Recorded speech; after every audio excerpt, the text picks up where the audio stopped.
And many people in the community were very concerned about this sub. James Cameron is breaking his silence on the OceanGate submersible tragedy.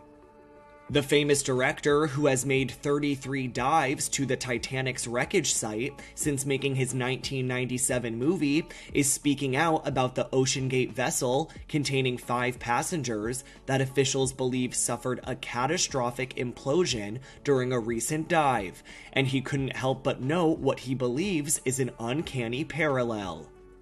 James tells this to ABC News on June 22nd. I'm struck by the similarity of the Titanic disaster itself, where the captain was repeatedly warned about ice ahead of his ship, and yet he steamed at full speed into an ice field on a moonless night, and many people died as a result. And for a very similar tragedy where warnings went unheeded to take place at the same exact site, with all the diving that's going on all around the world, I think it's just astonishing. It's really quite surreal.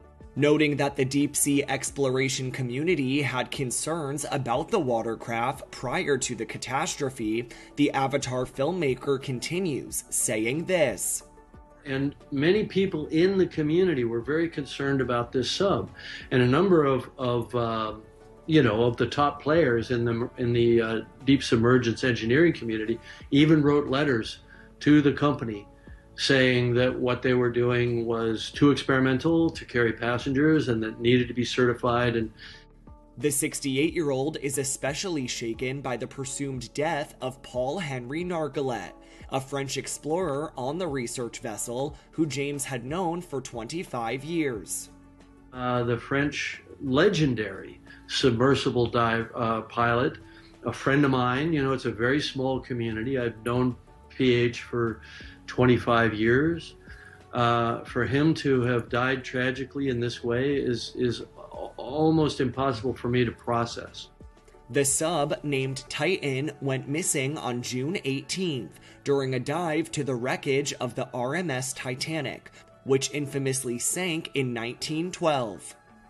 The U.S. Coast Guard launched a massive search and rescue mission for the sub shortly after its disappearance. However, officials confirmed on June 22nd that rescuers found debris from an external part of the submersible, consistent with the catastrophic loss of the pressure chamber. In a statement released earlier in the day, OceanGate, the company which runs the underwater explorations, says it believes all 5 passengers have sadly been lost. They continue, quote, "These men were true explorers who shared a distinct spirit of adventure and a deep passion for exploring and protecting the world's oceans. Our hearts are with these 5 souls and every member of their families during this tragic time. We grieve the loss of life and joy they brought to everyone they knew." E! News has reached out to OceanGate for comment on James Cameron's remarks, but has not yet heard back.